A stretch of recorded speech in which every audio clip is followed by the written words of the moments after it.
All right. Hello, internet. Hello again. It's been a while. It's really been a while since the last BPL stream. My name is Southside.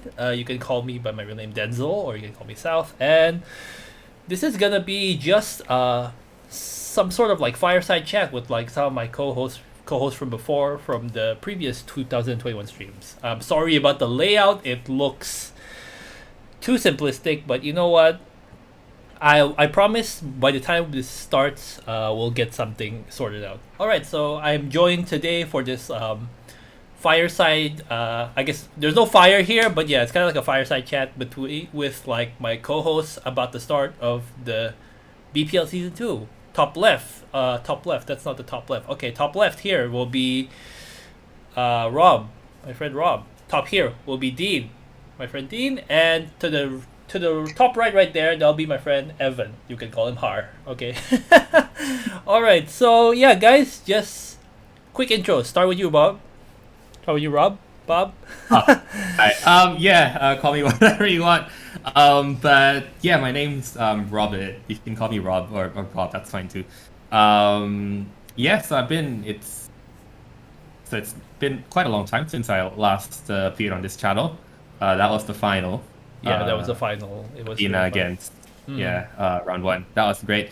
So just really looking forward to the second season of BPL, and extremely hyped up to be commentating again soon. So, yeah, actually, yeah. you We'll be wouldn't seeing believe you wouldn't believe how excited these guys were when it was about to start again. Yeah, exactly. It's like such an exciting thing for them. All right, Dean, up to you. Go ahead. Hello everyone. It's been a while also. Maybe you guys seen me last time on the semifinals match on the BPL. Unfortunately, I can't make it to the finals day.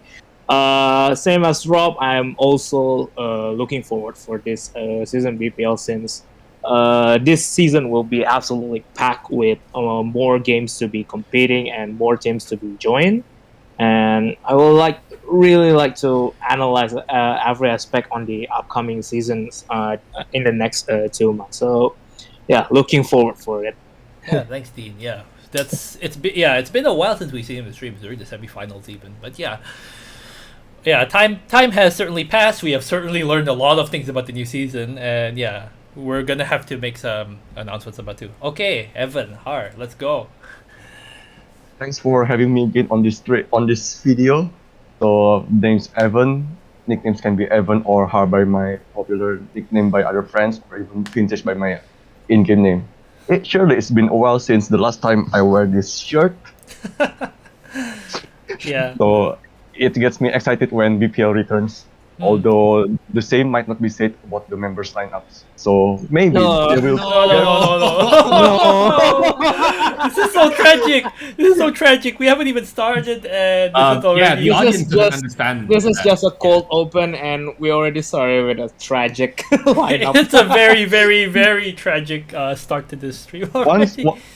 once Denzel ever introduced me as someone with the virtue of Silkat being the nearest arcade in the town, so I'm voting for Silkat. But now, my nearest arcade is round one, so... Oh, Are we going to see a do we defection? Are we going to see Oh, this? is this gonna be a defection? Are we going to see this? Wait, Are we going to see this are you gonna do an Liverpool fan? answer? Are you gonna- I mean, hear this. Do you want to spend another 7,000 yen to support other teams, or you're just gonna save it for? Okay, guys. Uh, Are we gonna see this Liverpool fan turn into a Spurs fan? Oh my god. But it's the other way around. Or it's the other way around? Yeah, It's Spurs from into white to Liverpool. red. Yeah, Spurs I'll to just- Liverpool. I'll just use the money Dean will send me for his shirt to buy my shirt. hey! Hey, you don't do that here. You don't do that. No, here. no. No. We don't encourage bad behavior. We won't encourage this. This is a stream where everyone can, from any background, can be Family entertained. friendly. Family friendly. Yes. Gamble responsibly? Question mark. No, Question mark. Whatever. No. This is not sponsored by any betting site, so please, Please do not we're gonna put your cut bets- that out. Please do not do that. Okay, no. Please, please do not. Yeah. I'm not gamble, cutting. I'm not period. cutting it out. It's too much work. Okay. All right. So back to the main. But for now, I would like to probably preface this with some announcements about this like endeavor that we're doing right now. Um, I've mostly done this as like just content so people would understand the BPL. Originally, I just advertised it mainly to the people around me, which is like my friends, people in the communities I know, so they would be interested too. And so far, while it hasn't really been like a smashing success, I would say it's gotten some people to understand the BPL a bit more, and also some people seem to be interested. Some people who I never really expected to be watching are really really interested in watching that, which is I'm really grateful for. And occasionally I also see some viewers from people who just search up BPL on YouTube just watching. Some comments I replied to, some people even joined in the streams. It's really really been a great experience. But I guess I'll probably start with BPL Season 2, as advertised during the finals of that stream, will be a 3-game event. So there will be Beat Mania 2DX Cast Tower, Sound Voltex Exceed Gear, and DDR A3. Yes, it's called A3, if I don't know why either. But, okay, so, I will say that I recently made a new commitment in my life. I'm going to return to school for a master's degree. So and this degree will begin around August, and the first 2DX BPL will start around June, I believe. Yeah, it was gonna be around June, and then the future things will be future games, which is like Voltex and all that. They'll start like around August, they'll start around October, and then I guess these games will keep going and going and going until the last game will probably settle around the end of the year. Correct me if I'm right, guys. Like it's at the end of the year, right? It's start of 2023 actually for Jeez, that's- DDR. Geez, that's long. Yeah, that's gonna be quite some time. And then you don't even know what they're gonna do. They might try to feature more games if they decide to do so. But yeah, exactly. So for now I don't really know if I can commit. I would like to commentate as much as I can because I have vested interest in all of these 3 games. But so I would say that with regards to this, I would really like to I would like to commentate as much as I can, but there might be on the off chance that I can't get the lads together, or I can't get me because I'm usually the one hosting the stream.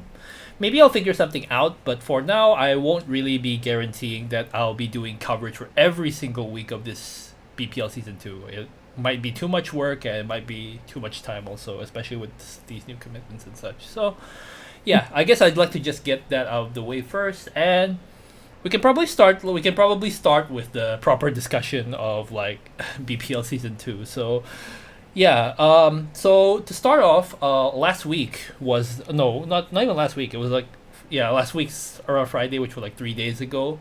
They did the BPL Season 2 draft, and that was where we saw like all the teams redraft their players, or even like just take back all their players, which is what happened to some teams. But they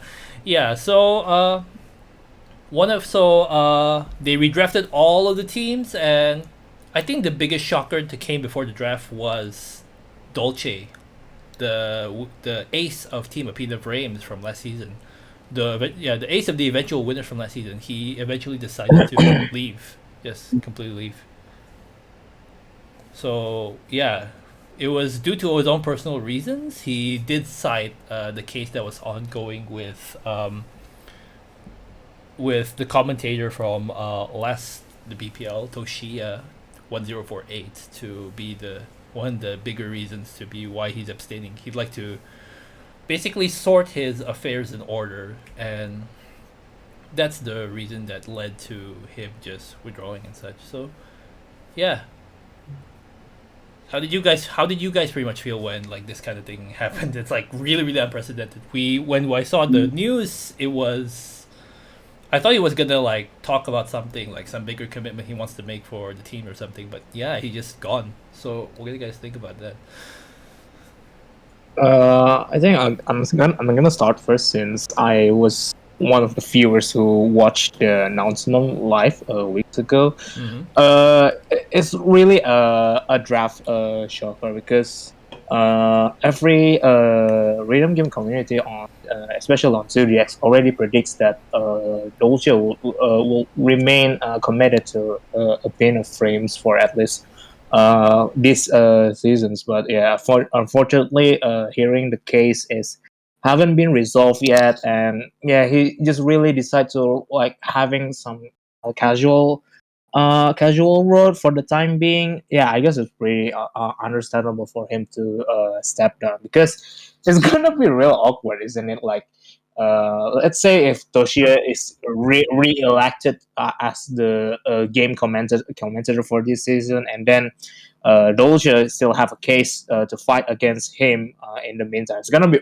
very very awkward if this two different sides just meeting each other at all one event. It's gonna be like a brawl fight in the end for sure. If you just gonna try to pit two people who's on the battling in the case, and one's clearly on the wrong side, and one is completely trying to pursue justice for his own for his name, for his reputation. So yeah, it's kind of understandable. We not get to see the Demon King himself compete on this season, but as a trade-off, there is some big names that have joined the ranks of BPL, especially with two new teams announced: Taito Trats and Gigo Entertainment.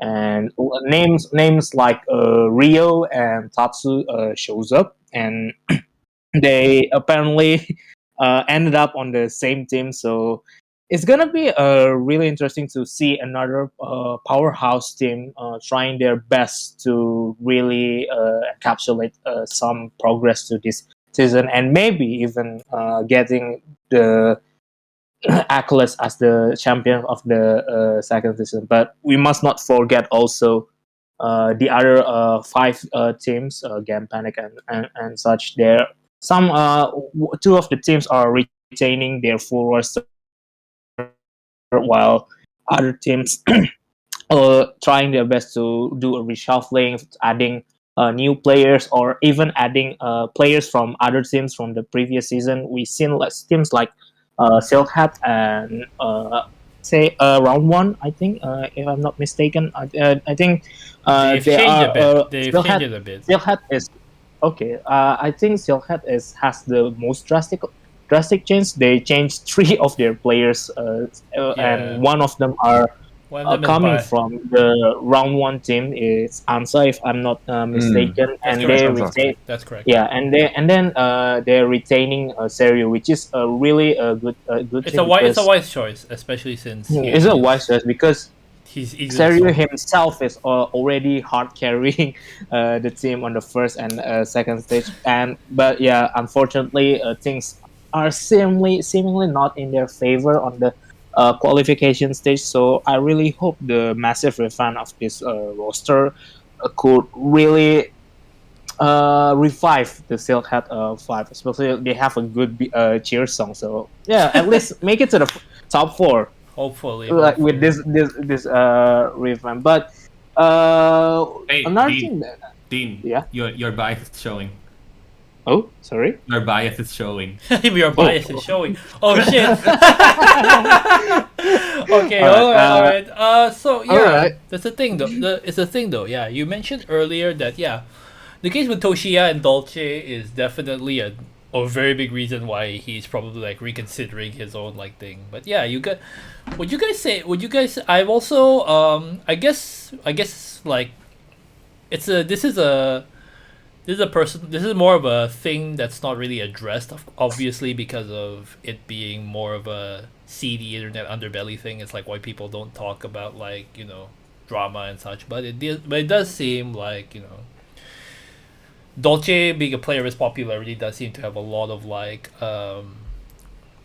those people who are like antis of him. I guess that's what they call And yeah, they surface around those online threads and such, and it seems like the yeah the thing is like, you know, once if you're at the top, you'll probably get criticized. You criticized, and I assume other than the Toshiya case, that this is the thing that's really like somewhat weighing down on like Dolce too. Like I of course I can't really say much for his own reasons, but yeah, losing. But yeah, in the end, he made his own decisions to not continue on with the BPL. He pretty much has nothing much else to prove. Would you guys would agree with that? Yeah, I totally agree that he's Yeah. already got so many accolades for this past 10 years, starting from 2012, and then winning these inaugural seasons of Bemani Pro Leagues is really just added to many accolades he had already got since he was young until he's given the nicknames right now. So yeah, I think if he out to really not compete in Pro League anymore, I would like to see him as an analyst or a commentator, because his Possible. insight Very, and very his possible. skill, his knowledge are way more resourceful if Definitely he's very possible. over for that position. So yeah, I hope things with Dozier can really be solved soon. But yeah, since I think most of the stuff he spilled are still on the non-disclosure agreement, so we really can't keep update on that. It's only really a guessing game at these days. You can probably try looking. You could probably try looking deep into it. It's possible to look at Yeah. some of the things, but obviously, you know, I don't know how much you'll be able to scrape, even like if it's his true intentions and such. But yeah, I guess Yeah. shocker aside though, as Dean mentioned earlier, there's a lot of there's just a lot of new people that came by to this draft. Like everyone except Dolce from the previous teams basically kept just continued on, and then there's a pool of about 15 plus newer players that tried again and qualified to be a player for the BPL. That's about 15 plus, right? Yeah, if I'm not wrong. I'm counting. Yep. 1, 2, 3, 6, 9, 11, 13. 13. I think 40. I think 42 in players. total. So Yeah, that's 30. 23 are retaining and 19 are the new picks, if I'm not mistaken. That's true. That's true. And yeah, also on top of the players, as Dee mentioned also earlier, we also received two new teams in this BPL, which will be the Taito Station Trads, which of course represent the Taito Station chain of arcades, and Genda Gigo Entertainment. Gigo being get into the gaming oasis. Which Into the gaming oasis. I don't Get into gaming. What the hell is a gaming oasis? Like, it's like what the hell's Get a in there, frame? Lewis. Yeah, like what the hell's a RIP. frames? What the hell's a RIP. frames? Japanese- Maybe Japanese gaming oasis is just one floor full of crane games, just like round one. Oh did no, in this year. no, no. Oh, No. no. Oh, no. We're heading that way already. We're most going there. A controversial We're already discussing We this. might not want to trash out both teams right now, so we're guaranteed to keep neutral. we need Please. Yeah. perhaps. You're one to talk. You're one to talk, Hey. Still Cat Man. Man, I haven't even started yet, please. You're the one to talk, Still Cat Man. Hello, man with silk hat t-shirt, and then you said neutral. Huh. An actual Pretty sus, bro. Hey, Really? Pretty sus, bro. we're talking about the integrity of this competition, man. We're not even talking about teams. Please. Be real, man. I know you're a Man United supporter, and I hope they lose. Oh Seriously. no, hold on. Oh my god. Oh, already Oh my throwing God. shade. Oh, the shade. Oh. Yeah. There's already shade being thrown, ladies and gentlemen. It's gone to that point already. Oh my god, hold on. It seems- We're hardly 20 minutes into the. yeah, into we're the- pretty much 20 minutes in and we're already toxic. Oh my god. It's pretty well. I mean, since all of us were football pundits on the other side, I think our football pundit spirits Yeah. being taken to consideration here, and we basically became an arcade pundit. Yeah, man. Considering Dolce's resigning from this leagues this season, I'm thinking of him as like, imagine the GOAT of football or soccer to any of our American pals that might be watching this video later. Imagine them retiring from the game one day, and it just feels like a loss. You're sad for them since the GOAT of the games they are gone. And, you feel like there's I mean, something lacking. Oh I my mean, god. we also need to take to account that it could be a Tom Brady situation where he just retires for a few months and then coming Like- back. That reminds me. Actually, this situation with Dolce kind of reminds me of. You guys don't follow tennis probably, but do you know about Ashley Barty? Ashley, she's- what? Ashley Barty. I she's don't the- follow I'm women not really tennis. sure what. Yeah. Oh, women's- by the way, for the YouTube audience, I'm so sorry. Their Discords just froze for a moment. I don't know why, but yeah, I fixed up the cameras and such. Yeah, go ahead. Sorry. Okay, yeah, welcome back. So basically, it reminds me of Ashley Barty. She won 3 Grand Slams. She's only 25, but after winning this year's Australian Open, she announced she was retiring. So that was a big surprise because she was only 25. And Yeah, that's still Only extremely 29. extremely young in her career. so yeah, that it does give me a very Dolce-y vibe in that it's kind of premature, but Very, very premature. the difference here being that Dolce has been in the scene for Extremely long. over Quite 15, more than a 10 years. I don't know. decade. Yeah. Yeah, Yeah, he's been. playing since Or he was more. a kid. I mean, he's already around since the Happy Sky installment. Yeah, I think Happy Sky tournament. one was there.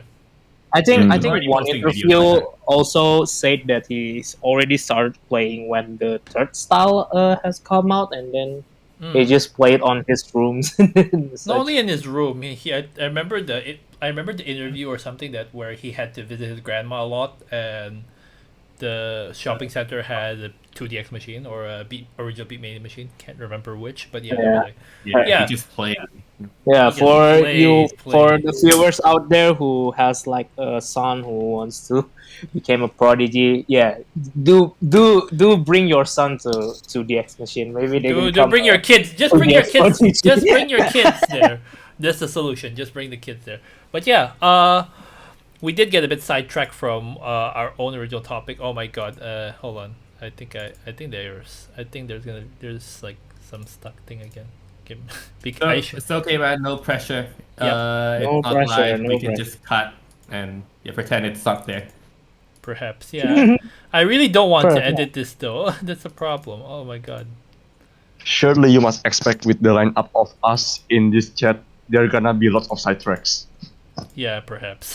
There's gonna be a Yeah, lot of sidetracks. brothers, Do not talk. Sidetrack. So, Don't talk. With, a lot of sidetracks like that Ongeki song, Eta Beta something. By the way, speaking of the draft itself, I think other than Silkhead, I think round one is having a revamp too, right? Like they have two new players, and I think they are known to. okay, hold have, on. like, Probably we shouldn't get ahead of ourselves first. I guess I'll come back to the thing that I was trying to discuss, which was yeah, they've added 2 new teams, which is Genda Gigo and Taito Station Trans, which is the 2 teams. And Genda Gigo is actually Sega Gigo Entertainment, but as you might have known from a lot of viral videos about the situation, that they went out of the arcade business. It's not the death of the arcades, relax, but yeah, like yeah, they just basically sold it. They sold ran it. out of Yeah. the ran. Yeah. They ran out from the ran.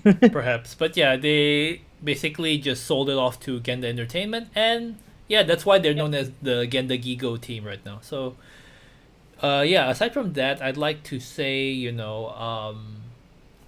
yeah, that the introduction of these 2 teams was really shocking, especially because Genda Gigo was not renamed.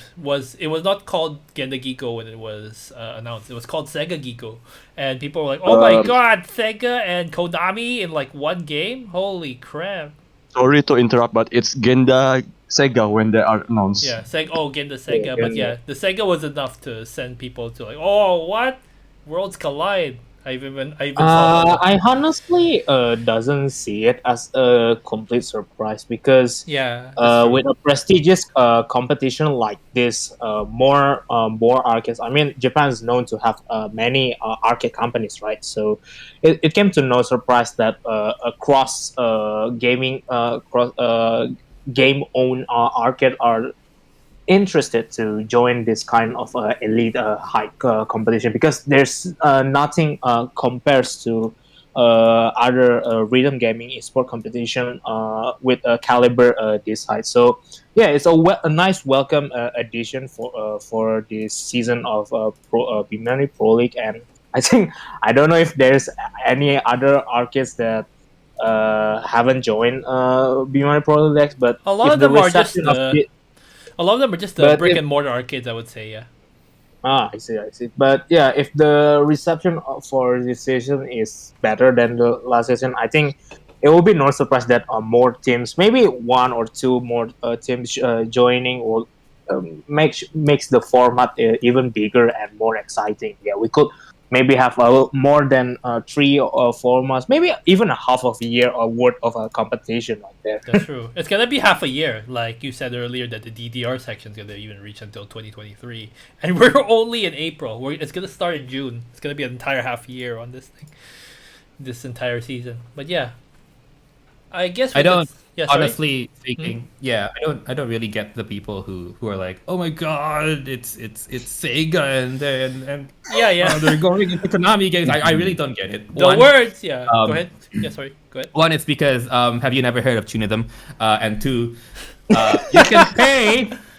can pay with Pacelli for Ongeki And shooting them and my mind. Now that's all possible, by the way. and my I mind. mean, It's I all mean, taken off. amusement IC exists. So if you don't have that card, you're I'm sorry. really I'm not sorry to catching hear. up. I'm sorry to hear that. Ere kurida! Da, da, da, da, da, da, da, da. But yeah, yeah. I think the worst. I think I remember like just someone being like, "Whoa, this is a big deal" or something. But like, yeah.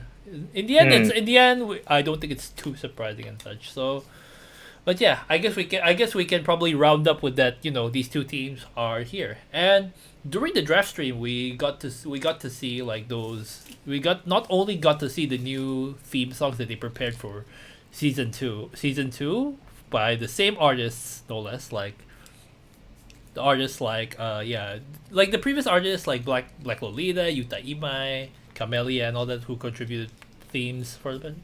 Yeah, they basically changed up everything. Not only their uniforms, that they're also changing up the themes. And for Team Gigo and Team Taito Station Treads, we got songs from Maozon for Treads, and Nato for Gigo, which is really interesting. I wonder if these, and it just makes you wonder that will these like team themes are going to only be for like 2DX? You guys think so? Because they eventually became playable. Because the last season one became playable songs in 2DX. Do you guys think it will be the same thing for like? Yeah, Uh, definitely. I think since they have announced that they are opening a song contest for soundfall text, yeah, there might be a chance that they're gonna use a different tier song for The Voltex one, for the fall text and even DDR. So perhaps. yeah, it's a really nice addition for them to like calling up the past artists that already got commissioned the cheer song for the respective team, and then and Hato and Maozen is a really nice addition That's to true. the artist lineup. So yeah, I'm just gonna wait until the next edition of 2DX to be able to play those songs because I'm Perhaps. pretty damn sure Yeah, that they should be playable, I all guess. these Yeah. 8 songs gonna be updated on the latest version later I on. hope it's not. I hope it's not gonna be tourism though. That event kind of takes forever. Hmm. Tourism's gonna make that thing take forever, really. So yeah. Okay. Mm, Oh wait, geez, what happened there? wait up. I think my camera is broke. Yeah, because now it's in my picture. Oh my god, now he's in the middle, and oh my god, now my Discord's on the top right. You can see the anime girl on the top right now. Extremely professional stream. Oh, there we go. Okay, sorry. There's like Okay. a bug Okay. on my All stream. right. All right, all right. So yeah, and then obviously we got to the draft itself. Okay, so we could probably start like going through here, and we can start with the winning. Let's go with the winning team first, which was Apina Brains from last season. So they redrafted basically everyone from the previous team sans Dolce because Dolce pulled out, and they redrafted Uchi as their first draft. Their second draft will be DK. Their third draft will be Kentan, and the new boy, the new kid on the block is Shiro or 446, or yeah, you just read it as Shiro. The so called let me get this the peak master from Nara. Because I've done a bit of my research on the player, and he's really good at uber dense charts. So basically they traded over Dolce's scratch expertise for a player who's really good at incredibly difficult dense charts. I saw a video of his channel, max minus 89 on Verflux Legendaria. Ooh. That's not far off of the world record. That's Actually. Yeah, really it's still far from the world record, but it shows a proof that he means business when it comes he to means business. like Yeah, density chart. So yeah, it's a pretty nice addition to team of Pina Brains. Yeah, Pino frames. So yeah, I hope it really does make a good trade-off with the absence of Dolce, because Pino is like retaining all the all their old original players. Yes, season one roster, right? So like Uchi, I hope Nikke, I and yeah Kentan. yeah, I hope with they're not really not relying on the crutch battle. I think they can do a lot better on like peak or notes match. So yeah, I hope whatever the decision to pick Shiro on this Apina lineup, I hope it become a fruition, and maybe yeah they could have a chance to be another like a top four, or even make it to the Perhaps. finals for the second time. Perhaps, I right. But guess. losing Dolce was, I would say, a very big blow. Would you guys still agree, even though they replaced it with a person who's really like proficient in like a certain niche? Would you guys say that it's still a really big blow, that like it's a bit it's kind of an unrecoverable kind of blow, like Yeah, they might not be able it to retain? it's yeah Really it's depends on kinda, how you look at stuff actually. You know, Okay. don't just the one that's good at all range stuff. You can put him at scratch, you can put him at supply, you can put him at picks, and he still delivers. But if you see the composition of Apina frames from previously, you can really see that all the players are consistent provers, and they prove it when they show us the stuff. Yeah, like Nikke. My God, that it was like Right. the coming out party for it was like the coming out party for him when he was like doing work. Oh good. Oh goodness gracious. Oh no! His camera's Yeah, gone again. I saw that. Yeah, his camera's gone again. But yeah, I completely agree because Dolce, you put him anywhere, even against Yutaka, even though he might not win, but he can pull out a draw from basically every single matchup, right? And that might not be the case anymore now because we've got a specialist, a peak specialist in Shiro. Yes. So correct. if you if you pick a song that he's not suited to, we don't know yet if he'll have the same capability. I know this is true. pretty doom and gloom, but I think that Apina are still in a pretty good shape, especially with you've got the low level specialist, you've got the Uchi, who's just a good all rounder. He's just really good, man. He's yeah. just really good. He's just like this. He's also like the density lord that Apina can rely on, also other than Dolce, because yeah, he still has like a world record that's untouched. But yeah, he's still, I would say, like other than Dolce, is a really like solid, very solid like player. All of these players are very solid, especially with Kentan. Even though Kentan didn't show much during his showing, I would say he actually just Yeah, he was actually like did some like work below. Like he was the one who crunched numbers. He was the one who did some analysis and such. So I guess we could say that they're still in relatively good shape, especially because their supporting cast was quite solid. It's not a Dolce carry job during those finals. You remember that, right?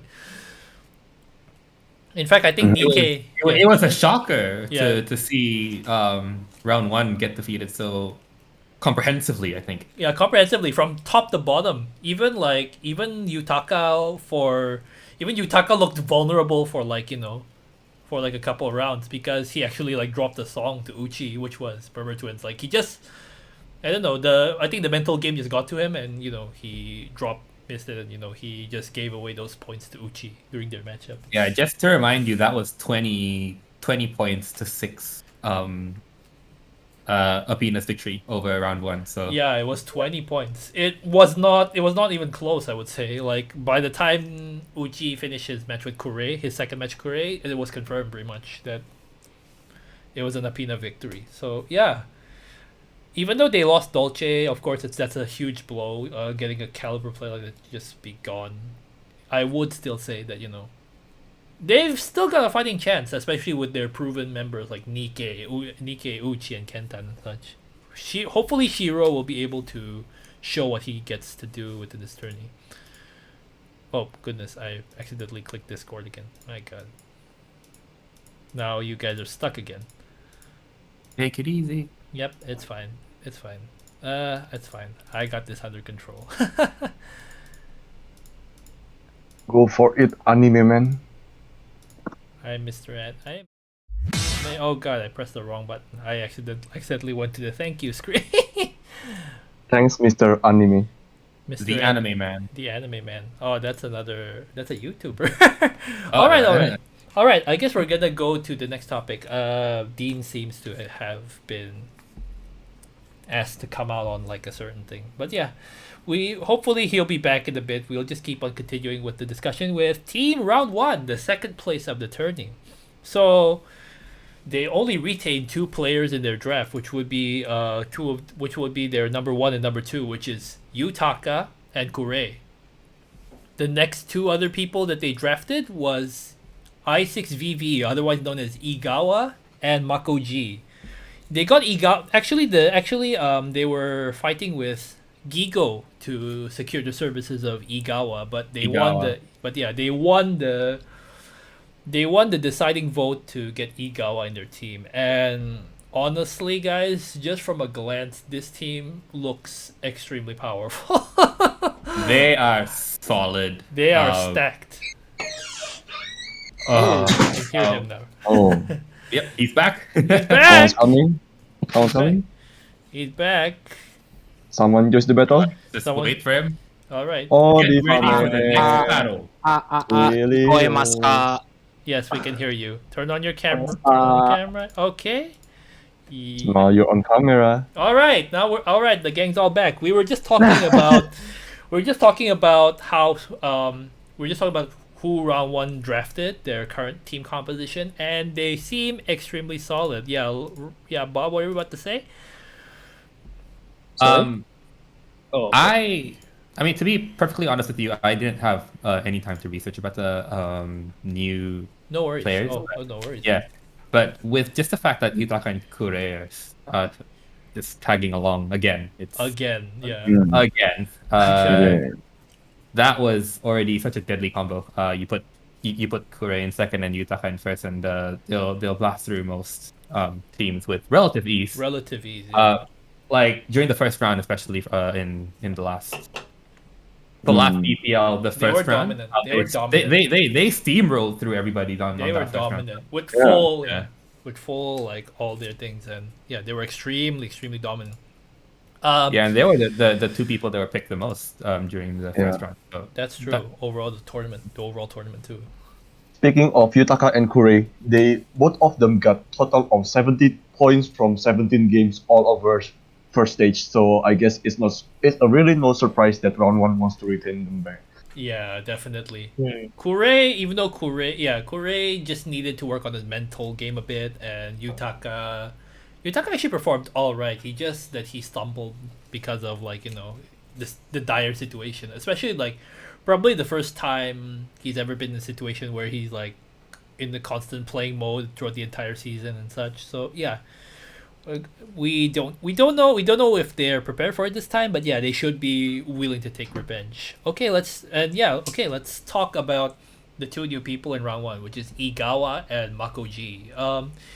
Igawa is really I would say he's a if any team wanted to take another player for the second round of the draft, that Igawa was definitely a very solid choice. He's a very very good timer all around. Like I've seen some of his scores within his social media, and he's not only really good. He's really good at timing like extremely like easy songs and such. Like he has a world record currently, which is for Aftermath, the Nekomata Master Asaki and Yuya song.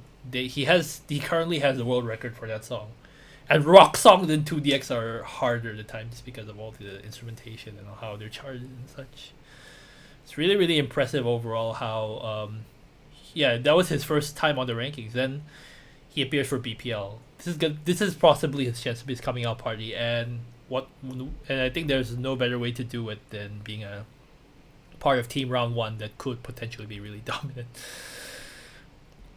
Mako G, he's another really really like he's been a consistent player in the community. I've seen him for like ages within like other players. Like sometimes you watch other players streams, you would see like Mako G around or something, or he would like probably just be around. But yeah, from my friend who has been observing all these players, he seems to be a consistent A1 player, which is honestly, if he can bring that kind of consistency to BPL, then round one just kind of have a Swiss Army knife of a team. The best player, two players who are easily like tier 2 players, and my friend was like, they could have just drafted anyone for that last spot, and just as long as they have Igawa, Kurei, and Yutaka, they're really really that dominant. I feel.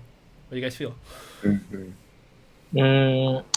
Again, there's like a huge mental difference between people competing like a season-long competition and actually playing for the sake of reaching the near perfect score on certain songs.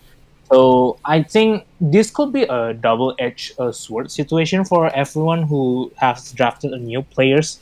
So I think the good side of the players who are retaining their players like Gampanic, Apena, and Leisureland, I think they can easily learn their past mistakes with their teammates, their own strong points and their weaknesses, and then they can do like some kind of analyze with their new advisor, or maybe they're still the same advisor as the season one, and then you just try to came up with a new strategy, new song pool, new strats to really counter opponent picks on the top or mid or low card. But as for the round one situation, I think we really need to see if they can perform, what really makes them like a good record or world record holder on certain songs on certain levels. So I think the upcoming first stage on the decisions will be a very important like a showcase of what they truly be like on this high intensity of the competition. Because again, since this season is have already packed with two more teams, the competition is gonna be more heating up. So the message for all the players is like really try to train your mental correctly, so you don't get a burnout in the long run. We already saw examples like round one being so dominant on the first and the second stage, but very stumbled on the semi-final and the finals. Seemed very mortal around like semi-finals and finals. It was the most mortal they've ever been, I would say.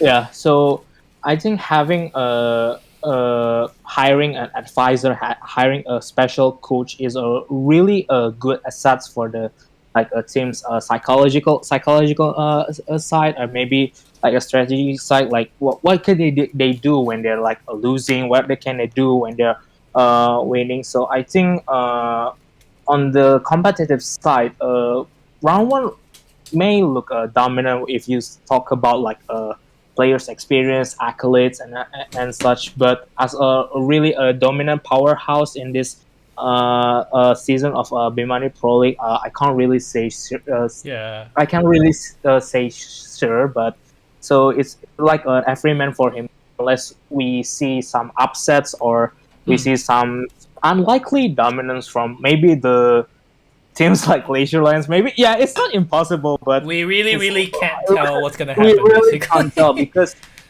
again with the absence of absence of Dolce, the landscape of the competitions really changed so much. Even though like we have Yutaka, Rio, Mikamo, who's like very good at timing, very good at density.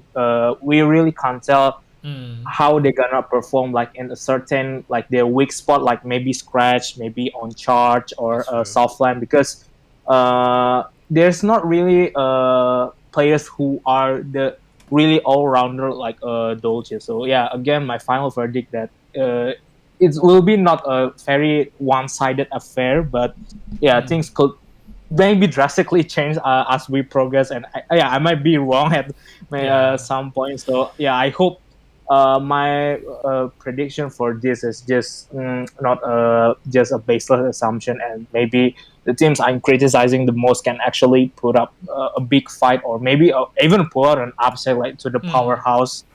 So Hmm. yeah, that's my I guess. Hmm. Yeah, that's the overall. Yeah, but yeah, the overall idea that you really, really don't know what's gonna happen because we've seen teams we thought we were really strong crumble. We've seen teams that unfortunately like teams that, yeah, we've seen like matches where we didn't really favor the people going, but then they ended up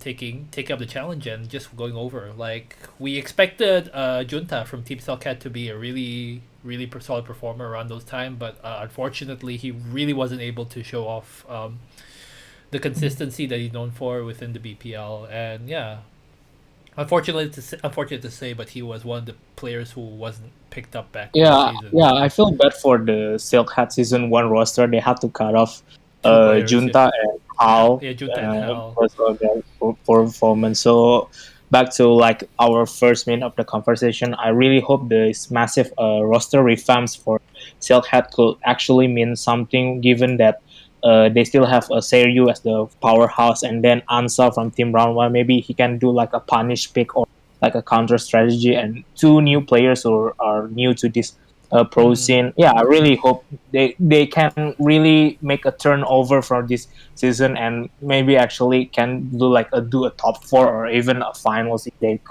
Hmm. Okay. Right, right. I think just speaking generally,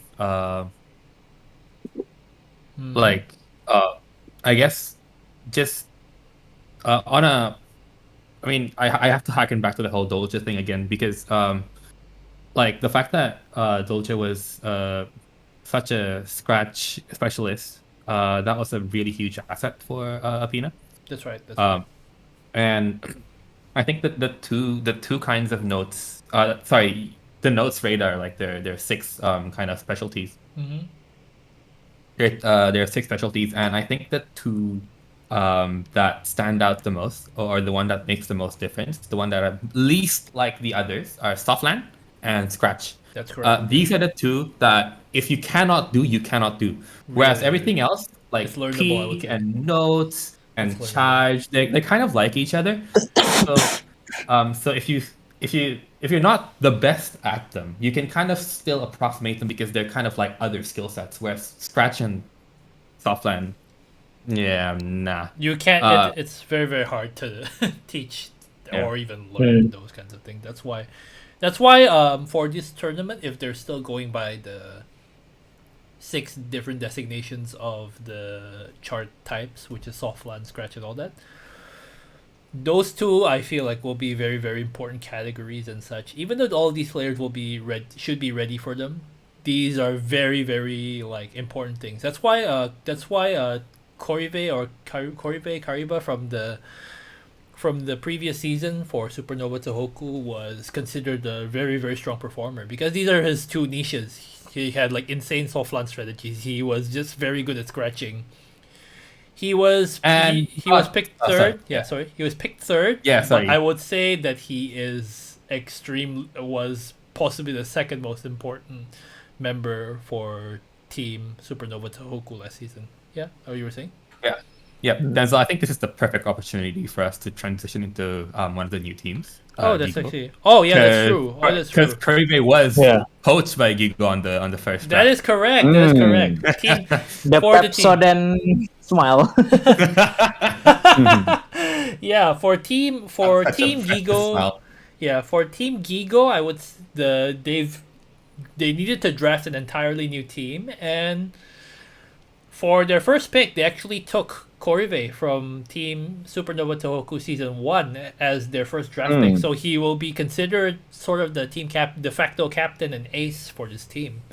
So, and then they picked up, for the second draft pick, they picked up Nuccio, another all-around player.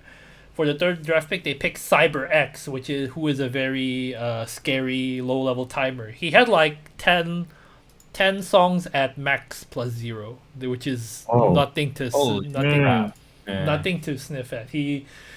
I was looking at his channel. I'm just like, what? This guy is like an extremely important asset. Actually, yeah. In the third round, Gigo actually wanted to pick Igao. Gigo was the one going for Igawa, but after Igawa was taken by round 1, they decided to go with CyberX, which is a very, very good pick, I would say. A very, very good pick.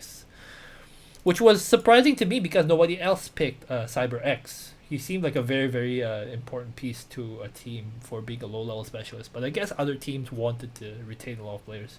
And yeah, for the last draft player, they picked Loot, from what my own research, just seems to be really, really a density type player. But however, I don't know what to feel about this current Gigo team. They have people who specialize in who have like some very hard specialties, but I wouldn't really say that there's a super solid all-rounder. Probably more on Nuccio or something like that, but Korive is a soft land and scratch master.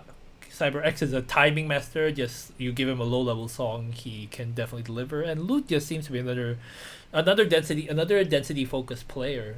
And such. So I don't know what to feel about this Gigo team. I'm not really sure what their mentality was in selecting these players, but yeah, on my favor to win list, I wouldn't say Gigo is particularly high. Do you guys feel the same way about this draft? They don't seem to have like a cohesive all-star player, like as much as Korive has been a very, very solid player. Would you say? Yeah, I can feel the same too about that.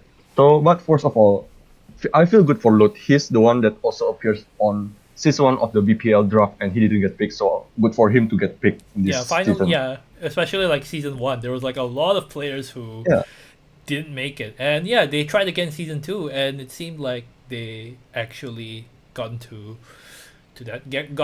they finally gotten picked by a team like Mako G and Loot. So and such. It's really, really nice to see. But yeah, do you guys just feel the same way about Gigo the way that I feel? Like, I don't know if this team will go. No, far. I feel quite optimistic about Gigo actually. I feel like this has a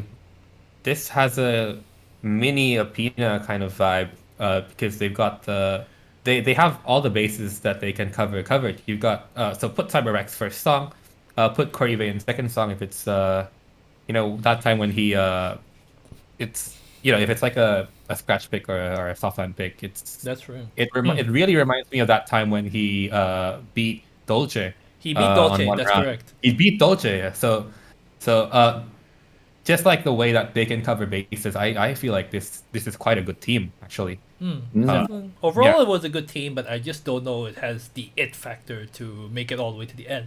But yeah, you don't know. It could be like a Cinderella story, it could be a Cinderella story. They could be the underdogs, like how Silk Cat was in the previous season. Like Silk Cat was one of the most consistently popular teams last season by judging by the player voting event that was going on during Bistrover. Team Silk Cat, other than if it's not the aces from if it's not Apina, the team or the team aces from each team, it's still Cat. They really, I kind of feel like this underdog vibe. I don't know, but yeah, especially since they don't have a star, so to speak. Meanwhile, all the other teams have like proven star players who have competed in KACs, who have competed in bigger tournaments and such, and have won accolades.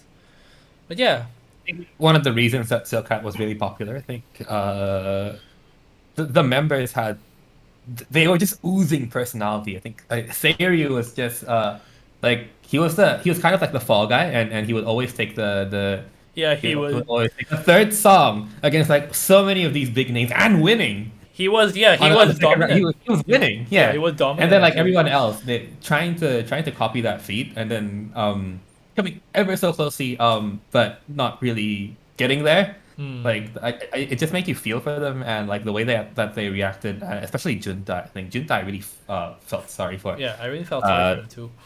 Yeah, that just resonated with a lot of people, I think. That's true.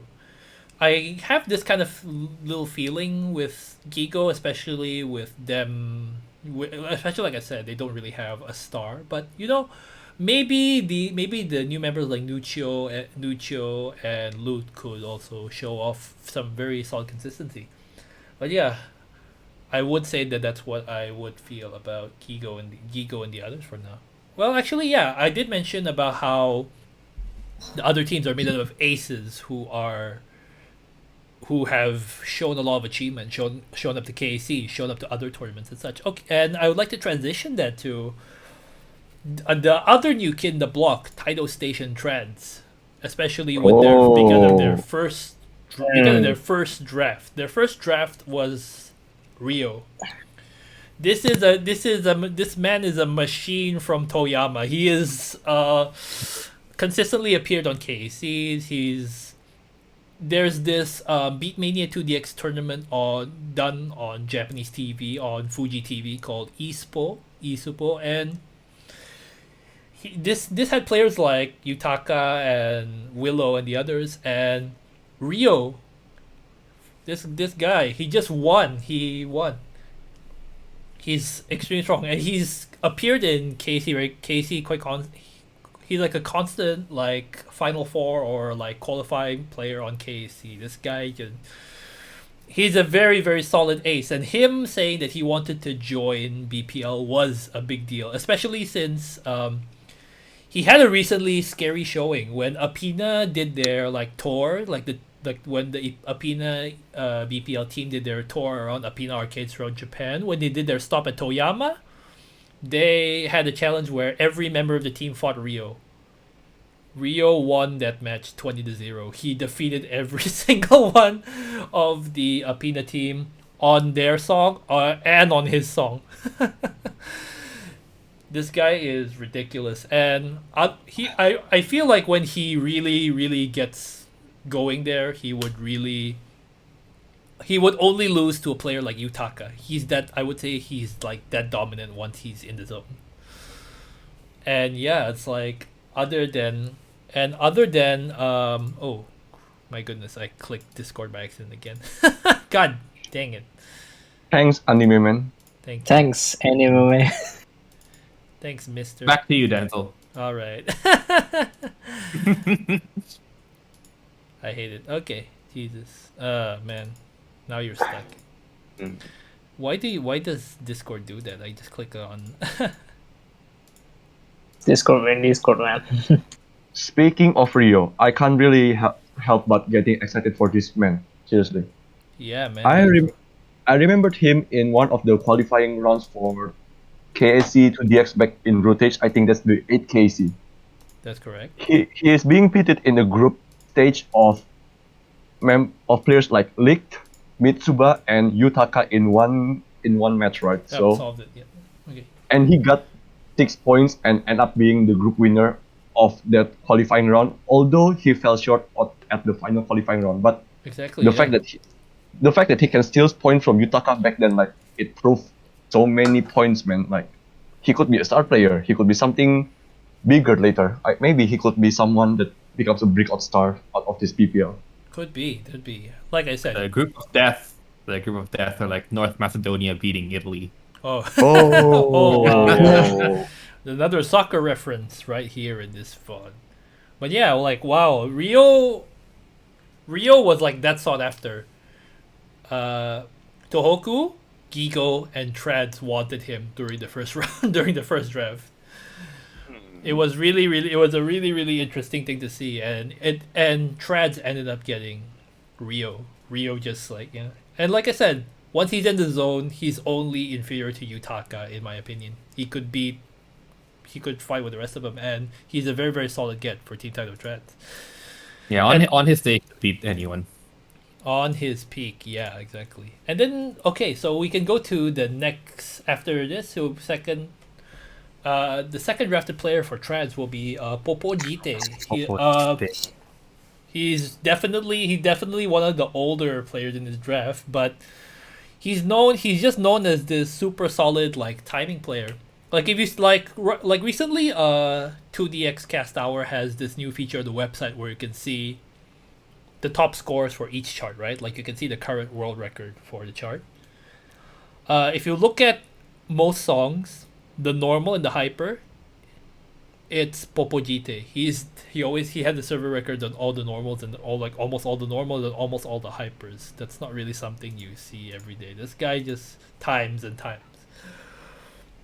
Really just timing for days. He could be put like on I think almost anything if Rio has received a bit too much use. Maybe Popojite could probably cover him quite well as the right hand man for all this. He's easy plus, what I would say.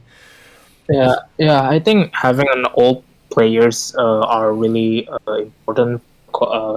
Making a good proper team. Like we already seen examples like Pina that have mix of old people with a very great timing experience, and also like people who have a specialty like in a niche category like softline and scratch. So Yeah, like I think with like the addition of Popo GT, I think it could make some kind like a situation seem like an arena. But again, the first stage will be the deciding the factor. proof of a concept of if this team is really gonna work. So yeah, I'm really looking forward for this team, especially.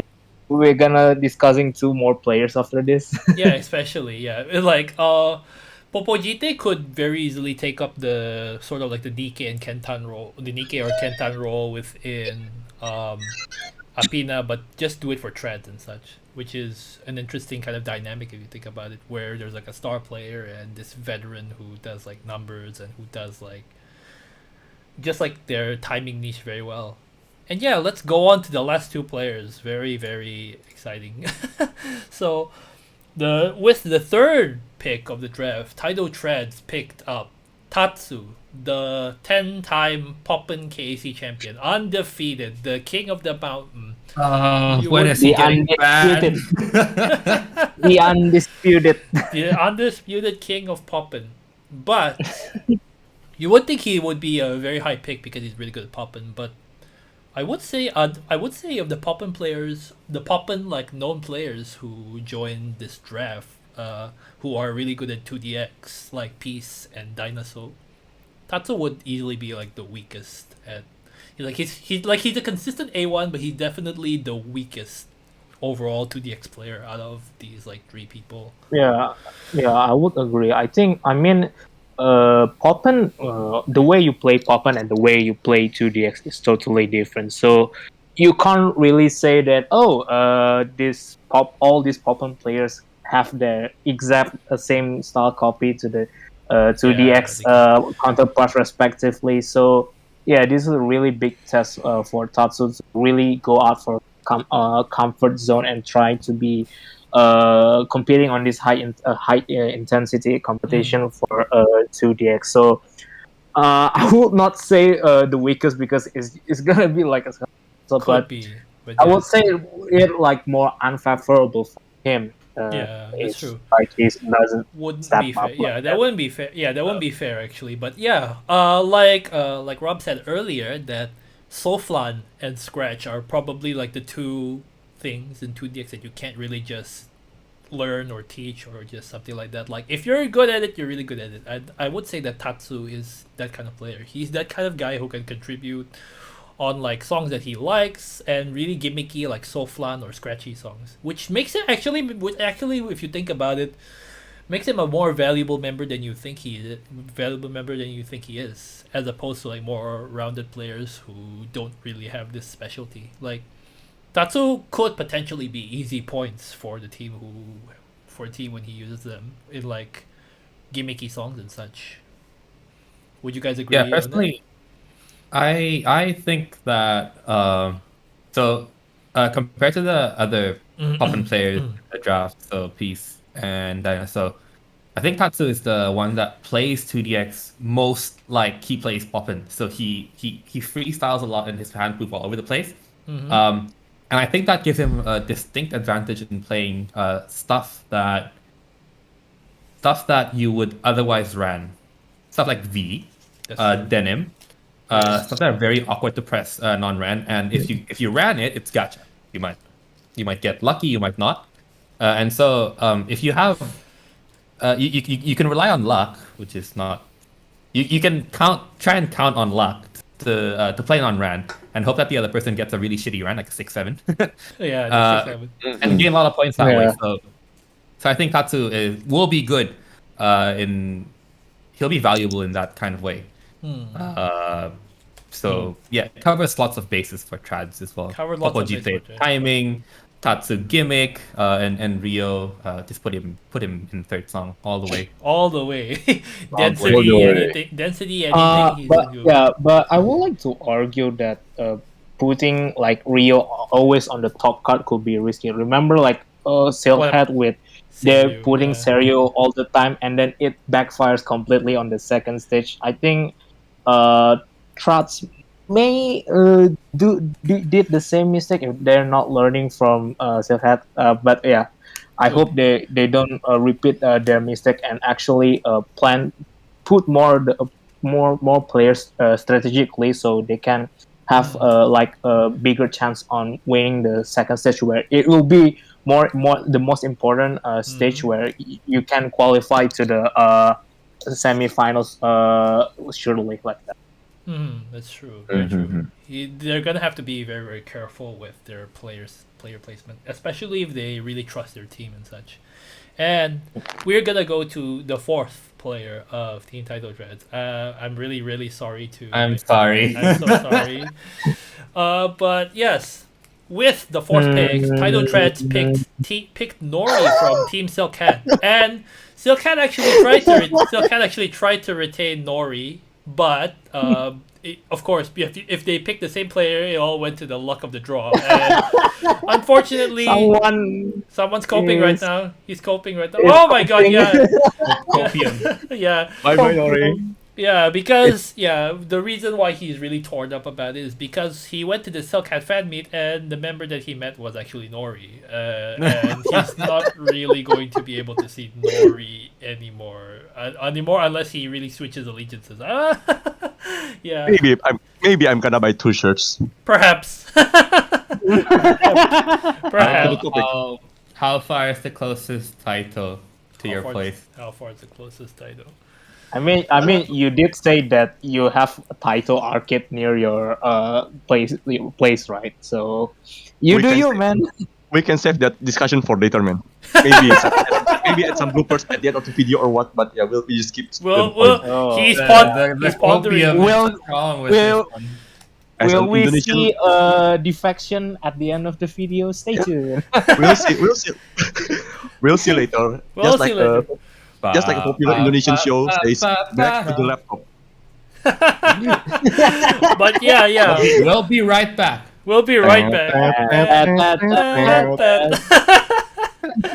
Okay.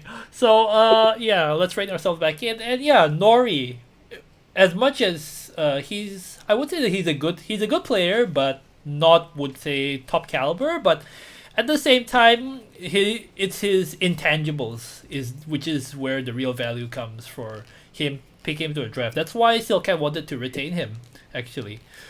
because of his ability to crunch data. He is the originator, like I said before in the past stream, he is the originator of the BPI system, the system that Kaidens use to weigh out all their like plays. Basically, it's a metric based on Kaiden's average scores. So yeah, he's actually been a data man for so long, and he did and the reason why Silcat could probably pull off some of their own victories is very likely to his data. He was able to pick counter picks for the team and help strategize against certain players. So yeah, as much as Nori would contribute not much in points, possibly, but in intangibles, he is definitely they're second to none. Some players are brought onto the teams to be like this, to bring in these intangibles like Kentan for Apina, arguably Popojite for Treads if it wasn't for Nori, and Umamune for Team Leisureland.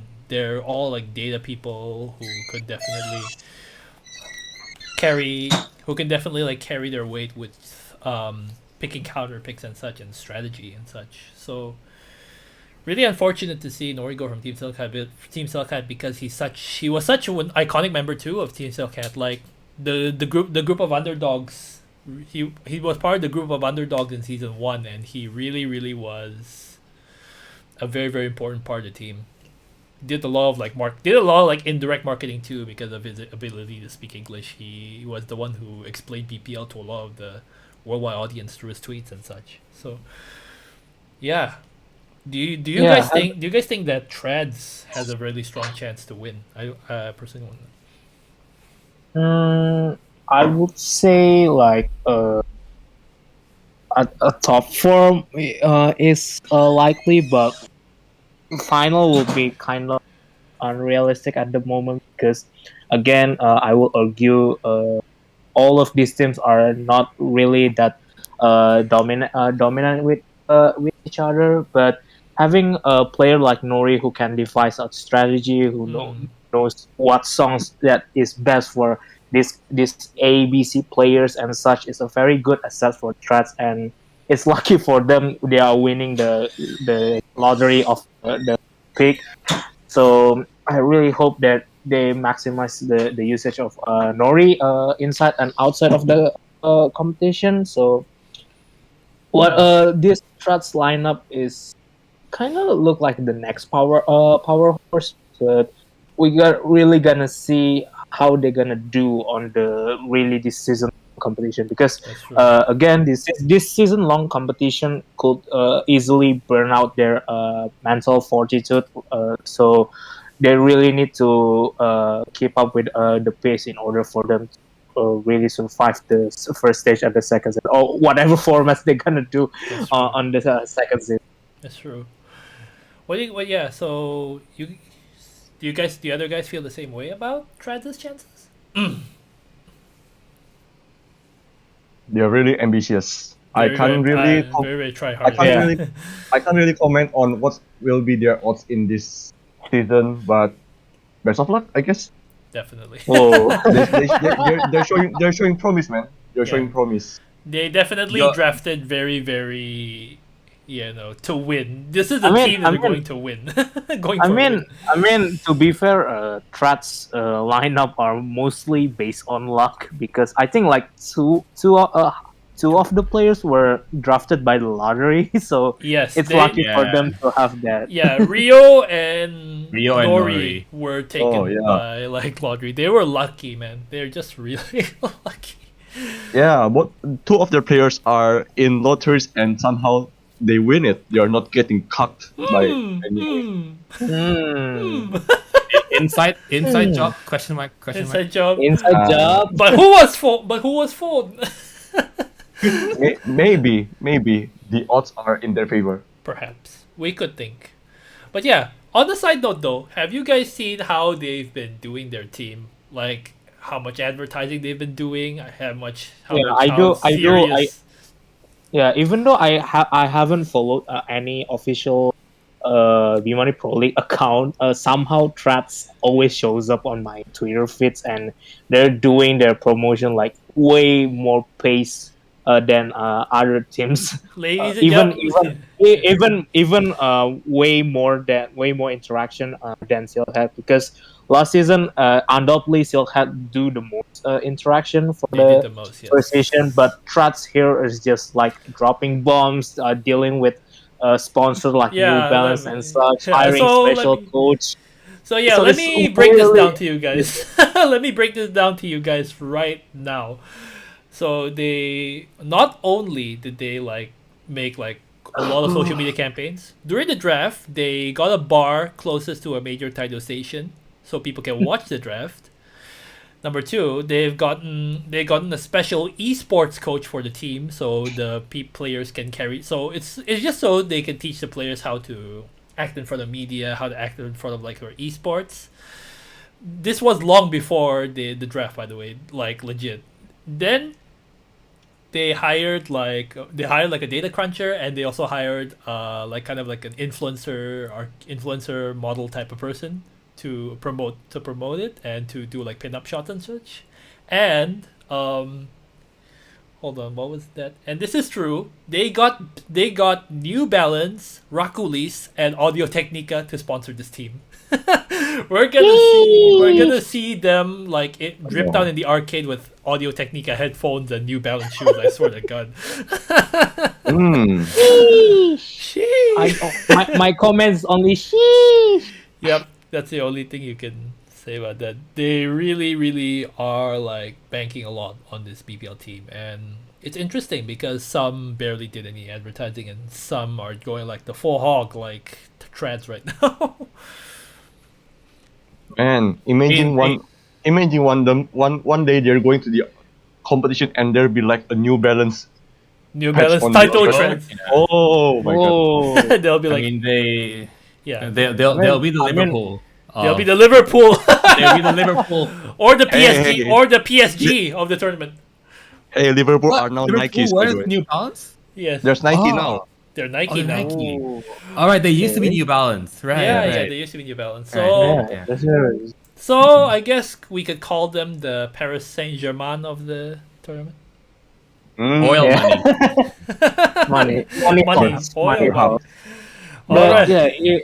with Yeah. the talks of this sponsor, it's really not causing chance that more sponsors gonna come into sponsors another team, not only Threat. So yeah, I'm looking forward to other companies who want Hmm. arcades, because with more sponsors coming With more in, sponsors, more the more more to- like the influence, the advertisement and campaign will be a big. So it's a win-win for everyone, I guess. That's true. That's true. Yeah, I really love how seriously Taito is taking this.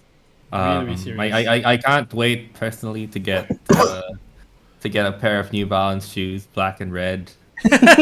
Yeah, No. The title- that's honestly Oh. that's honestly a good color combination. It's like- I would buy it.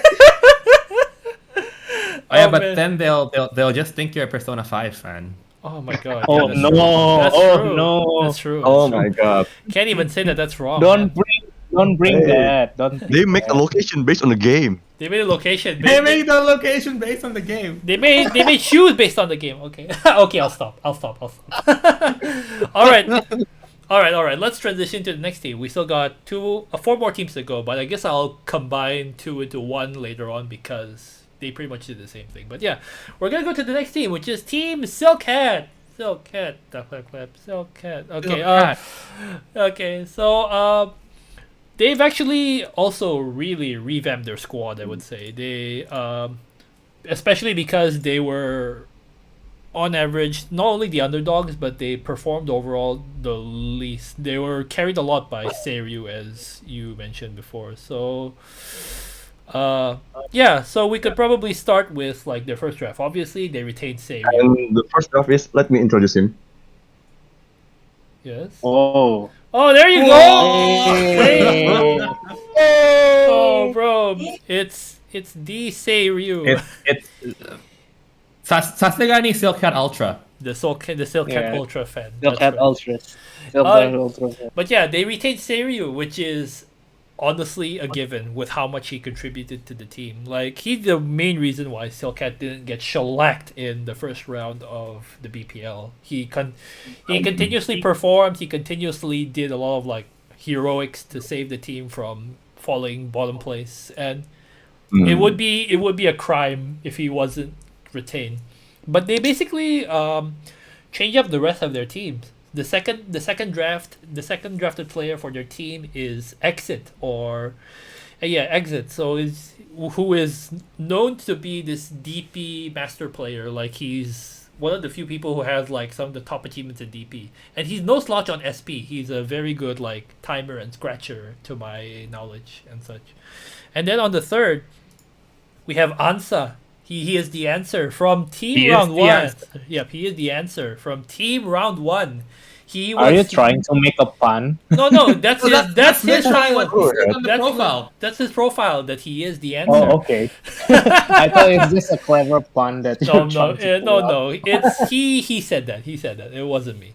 But yeah, and Ansa was another player who had to move teams, and yeah, he actually performed. Even though he was definitely the weaker two from team round 1, he definitely showed off that he was a pretty solid overall player. He like a consistent, reliable, all around kind of player that you can rely on to get you some points. So that was, I feel like, another wise one. And I'll just go straight ahead to the fourth player, who is Kido. Kido, originally they wanted to retain Nori, but Nori went to Tread, so they in the end they had to take Kido. Kido is actually a player that I don't know much about, like Mako G. Other than like, it's like Mako G. I only know Mako G is an A1 consistent player, but when I browse through Kido's scores, it does seem like he's also another like very consistent kind of like A1 type of player and timer and such. But yeah, like it's a completely different squad, and I feel like if they can perform, I feel like this is more about how much that these people can deliver to Team Silcat at this current time. If they can like really maintain consistency, because that was the problem with Silcat previously. Their members just were, other than Seiryu, weren't showing this kind of consistency that they had. So yeah.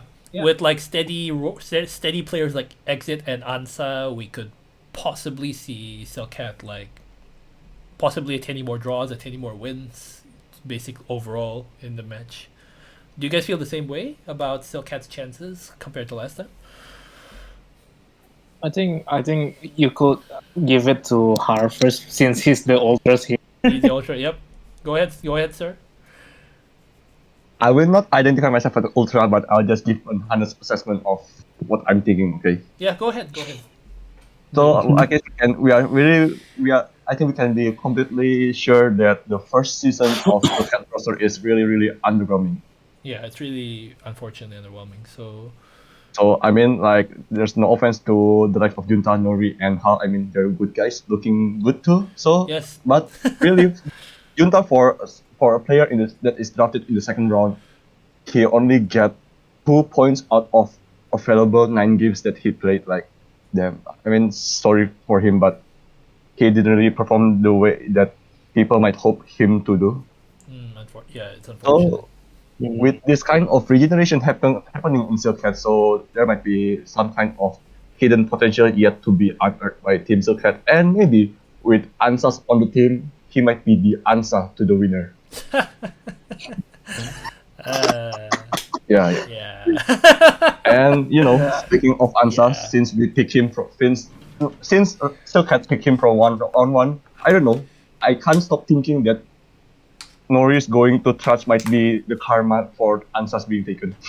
Perhaps. But yeah, I guess with the new team, they should promise like other teams, but for some reason, for obvious reasons, they are more confident looking than the previous roster. Yeah. I see. Probably more stability overall. Like, would you agree to that, Bob? Oh, that this team could be more stable? We don't know. It's really bad because it's the players I don't really know them this time around, but definitely I think I'm just looking forward to seeing Serio perform again, and hopefully, he'll have the personnel to backing up this time because he won Silk had so many draws in the first round. He got all 6 points, and it was really Yes. sad seeing nobody being able to take 1 point just to take it To the just to next take round. it into the win. That's right. For all we know, they could have been second place in the first round. So Could yeah, be. that was Actually, yeah. that's true. It could have gone that way too. That's right. Mm. Yeah, it's only 2 points difference between them and Apina, I think, which was in second place the first Yeah. round last time around. So Those yeah, carry jobs are really, Bit of really a- important. yeah. He almost think- single-handedly carried them. Shame. Pretty much. Yeah. I also, of course, only time will tell if these things were good. But personally, I do feel like Exit and Ansa are very solid picks overall, solid replacements if they really wanted to shake up their core, which I felt. Yeah, that and they Ansa is definitely very solid. Yeah. Exit too. I think Ansa, especially given that one of the finalists for the last season BPL, I think his experience of having to proceed to the semifinals and the finals will be a very useful experience for Silk Hat. Maybe he could like being like some kind of advisor for to like what to Yeah. do when fighting this team, what to do to Perhaps. with this team and such, because we will see this kind of changes from one players from the previous team to a new teams more common in the next season. So this is like a start of that kind of trend. So hopefully Hopefully. with the Steelhead teams bringing answer to this team, they could probably give us a new plan way better than season one and could actually put up a better performance overall on the new format. Perhaps. But yeah, Oh. again, this team will have to prove itself, especially because it's so radically different than the first one. So yeah, And so, I think before we move on to the other teams, I need to clarify something that I don't know. If you guys might remember that Hal is not part of the originally drafted members previously. It used to be Numata in the third pick and Nori in the fourth pick, but I think Numata got himself in resigned from trouble. the team. He got himself in I don't know, trouble. I for- heard. So like Hal is part of their contingency plan. So, but I guess the past is the past. We can't do anything about it. Yeah, I'm looking forward to this team. Really looking forward. Hopefully they perform too. I really want to see like Seiryu be able to show off more within the later rounds and such. But yeah, let's keep going now.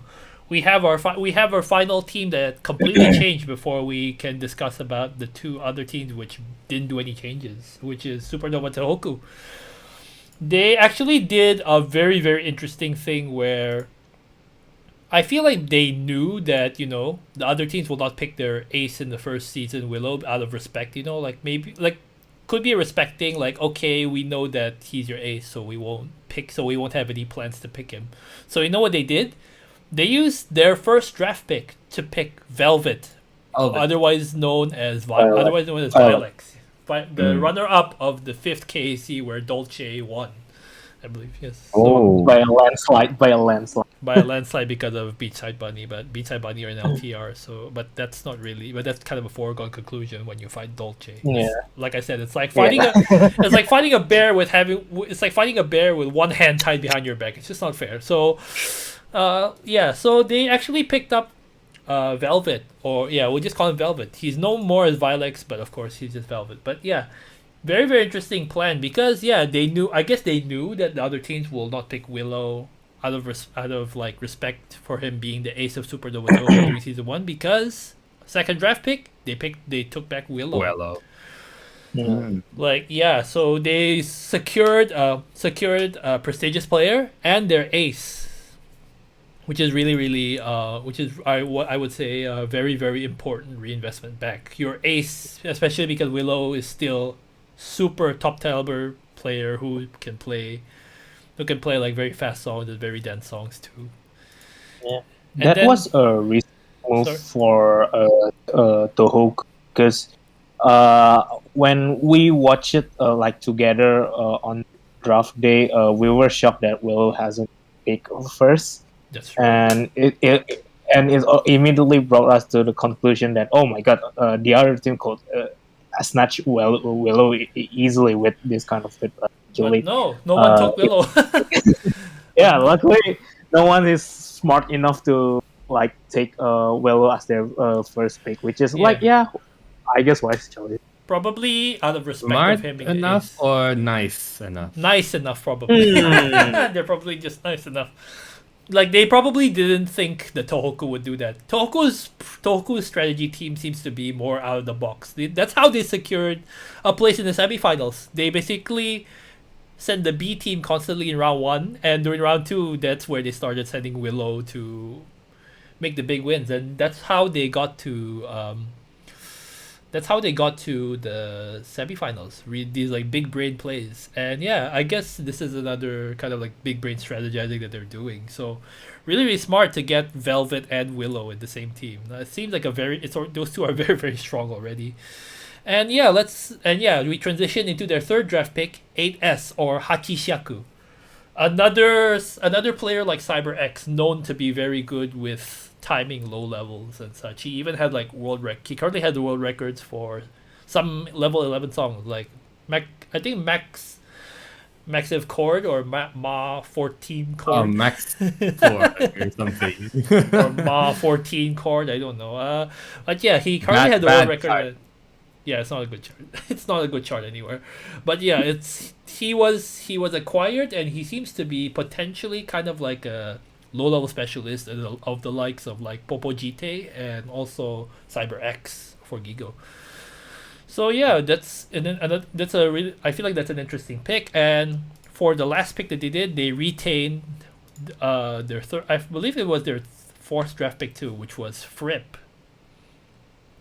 Fripp actually performed quite well during the group stages, even though he didn't get to show off much. But yeah, he was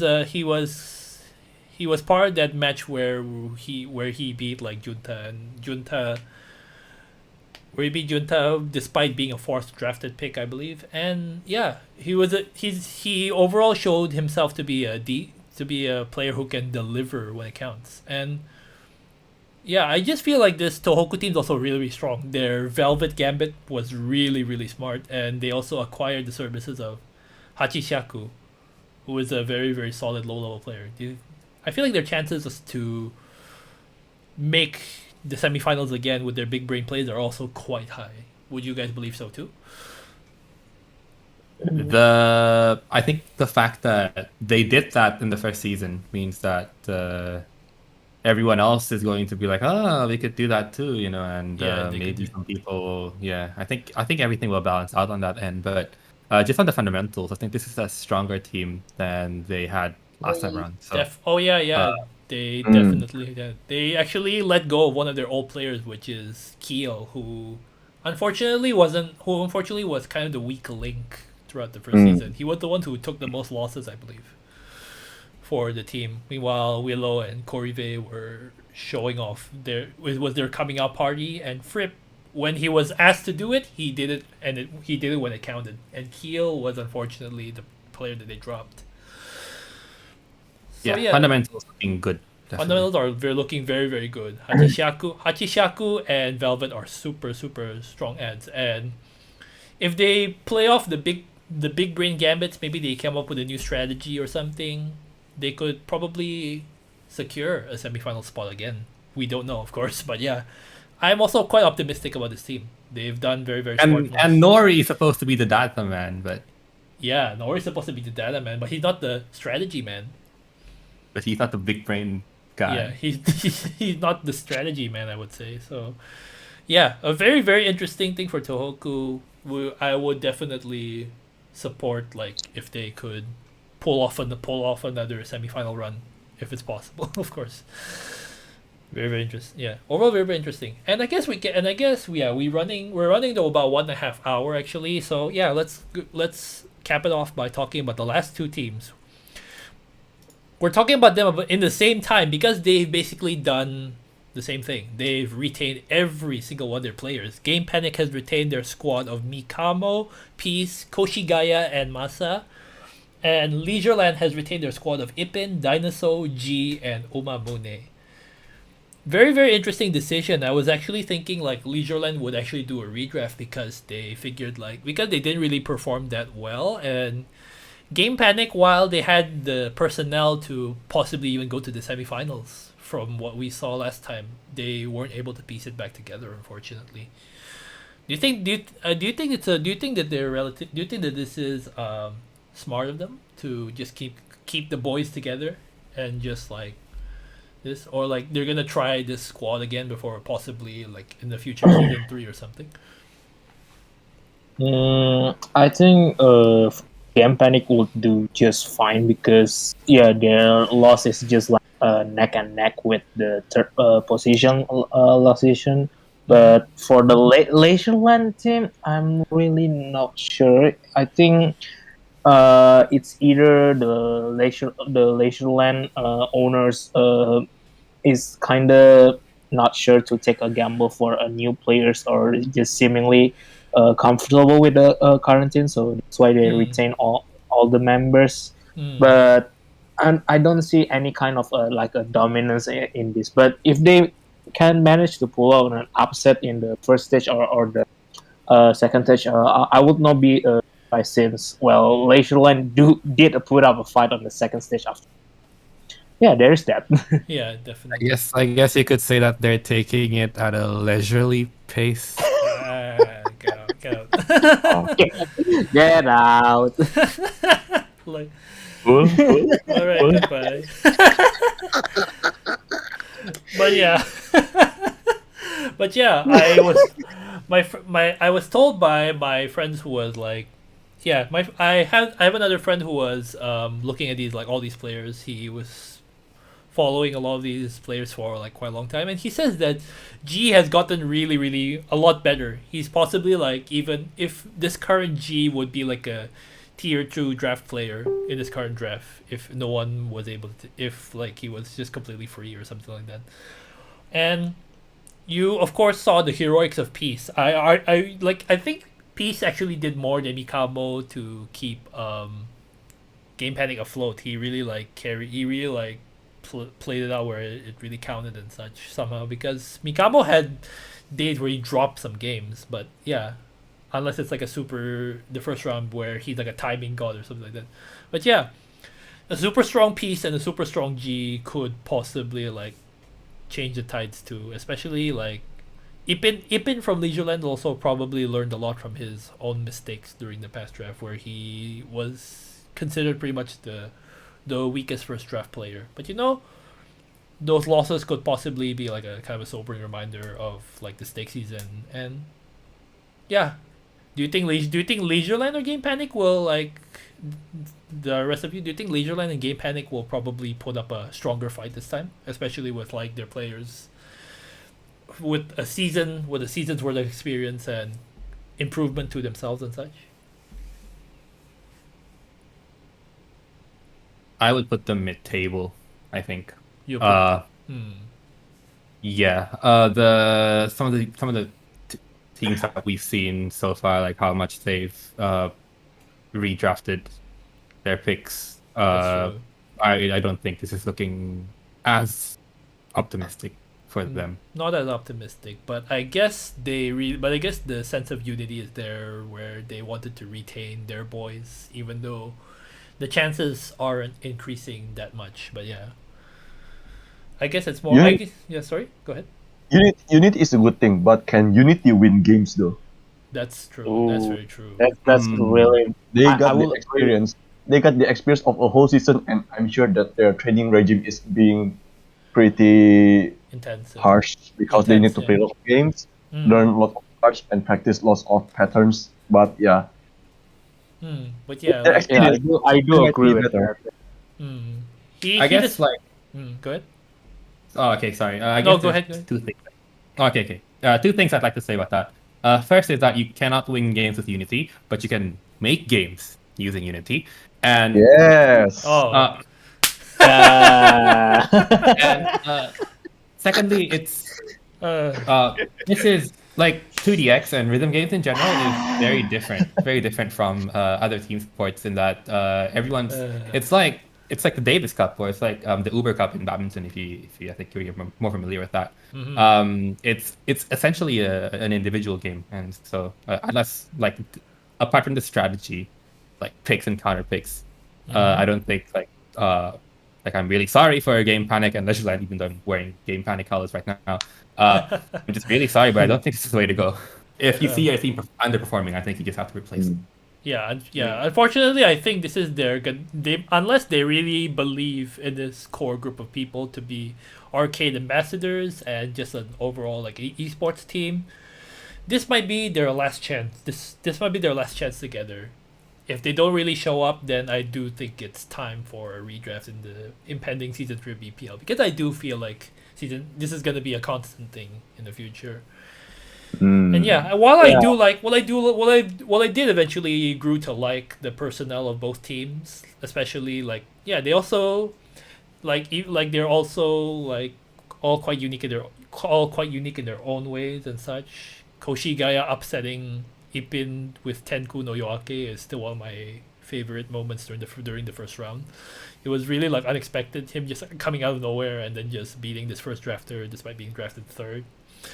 But yeah, it's like I really grew to like this cast of characters, but I do really hope for their own good that they can pull something together, so that they can maintain this dynamic, because it's a pretty big gamble for losing teams to not redraft anyone, unless they really believe in them as ambassadors of the business, as I said earlier. But again, time will tell if whether these moves will count, and we obviously can't really predict the future, so we can only hope that overall through the coverage we'll get to see more interesting moments, more like a lot of just overall fun in the BPL and such. And I guess we could probably wrap up this kind of like small analysis fireside chat, but I would just like to ask you guys another question, which is, who are you rooting to win? Let's start with you, Rob. Oh, Just no analysis. Who do you want to see win? Okay. I want more 2DX strip, so I'm rooting for Trads. Oh, nice. oh, interesting. He saw the title number, Kev, and he just loves it. I'm just kidding. All right, so Trads winning would really set a really big precedent, and they would definitely do more for their team if this team turns out to be really, really successful, which I feel like they'll be quite successful with the players that they managed to get. So how about you, Dean? Who are you supporting? This is really tough considering I really root Apina on the first season, but looking at the landscape on this upcoming seasons, it's really hard to pick who's gonna win. But if I'm gonna pick who's support, I think I'm gonna try to lean to round one actually, because if they can really prove that they can fix that mental fortitude and can actually mobilize Igawa and Makoji to the respective card and the respective talents, I think they can have that kind of redemption arc and Possibly, actually win with the likes of top players like Rio and well on the back. So that's cheers to round one, I guess. But I guess at the end of the day, I'm gonna buy Alpina's merch. Hey guys, cooler. Actually. Hey guys. He's totally not being paid off by the half off on Beatmania, DDR, and Salvotex that round one does. He's totally not being paid off right now. He's totally. Are you sure you're not living in Japan right now, or living in Japan when they won? Yeah, that's. Oh, true. sorry, not today, but Yutaka. Sorry, Yutaka. When Yutaka won KC, Yutaka won KC. round one actually put the games half off for 3 days. All the 3 BPL games half off. Like you could only you could pay like 50 yen. Now that you mentioned, I remember they do often do discounts whenever the players emerge victorious. Oh, yeah, that's true. But I did not actually think about that, but Of now course, that yeah, you of mentioned course. it, it's kind of makes sense Show me the on money. why I would Show pick me round the one. money. Show me. All right. Now let's go to the final man. We want to ask higher. Who do you? Are you going to stick your loyal? Are you going to throw your hat in the ring for the Silk Hats? Decision. Given my allegiance, surely I would like Silk Cat to win, but Oh, you can really help to see that round one, the team of round one is being star-studded with strong players, and I don't know, you can really help to think, but surely they'll get a really good chance to win, given that their previous nemesis has just lost their top ace. Yes. I But would say. Yeah, but who do you want to win? hey, if you're asking me who do you want to win, of course it's gonna be Silk Cats. But since I have an allegiance, Liverpool. Yeah, I, Stop I it. guess I Get guess some I'll try. help. I guess I'll try to refer the question to who is likely gonna win. Okay. All right. Sure. Oh, okay, interesting. sure. Go ahead. Given round one star-studded team, I guess they have a really high chance of winning it. But Supernova and Threads have a pretty unique lineup that I can't really wait to see. So they have good chance of winning too. So I guess it's round one, Supernova and Threads in that order of who's likely gonna win. And I'm not gonna put in Silkhead because it's gonna be biased. So yeah, I'm gonna leave it like It's that. fine. It's fine. But in the end, Interesting. he is staying loyal to the Spurs, so it's fine. Yeah. I'm kidding. Hey, But yeah. hey, You, don't I think if don't- you stretch it, don't like, identify top- Silkhead as Spurs, man. They sucks. But yeah. I guess we have our picks in the bag, and yeah, I guess we're go. I guess for me, I'm still putting my some of my faith on the original Alpina team. They really impressed me throughout the entire tournament, being Uchi, Nikkei, and Kenta. Boo. Boo. You're says the round one guy. Okay. That's the round one guy. Yeah. It's Hey, become, yeah. But his shirt is title colored. Oh no. Oh. It's gone toxic, ladies and gentlemen. It's gotten toxic, but yeah.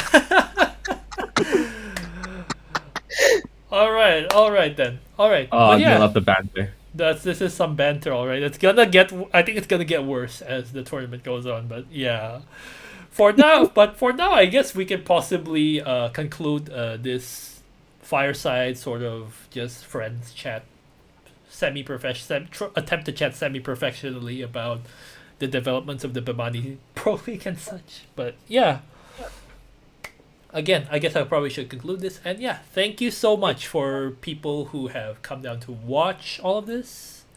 Hi, This is- YouTube. thank you so much to like people who just clicked, just wanted, just out of curiosity, just sticking around. Thank you so much, because this is a lot of fun. It's 2 hours of our day that we were very happy to spend. So, like, so yeah.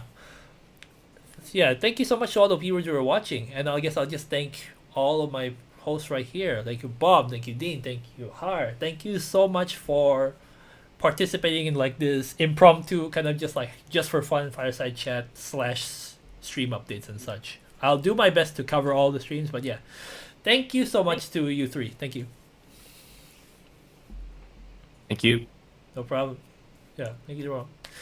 Well, yeah, thank you. Well, yeah, but yeah, I guess we could probably conclude. I'll see how much I have to edit this. I'll probably be too lazy to do that. But yeah, if you've reached this far, if you've skimmed all the way here, if you just wanted to see these four idiots stop talking, yeah, thank you so much for watching. Thank you so much. Thank you. Roll the post credits. Roll the post credits. No credits, but because it's recorded. But yeah, wave to the camera, guys. Bye bye. All right, stay tuned.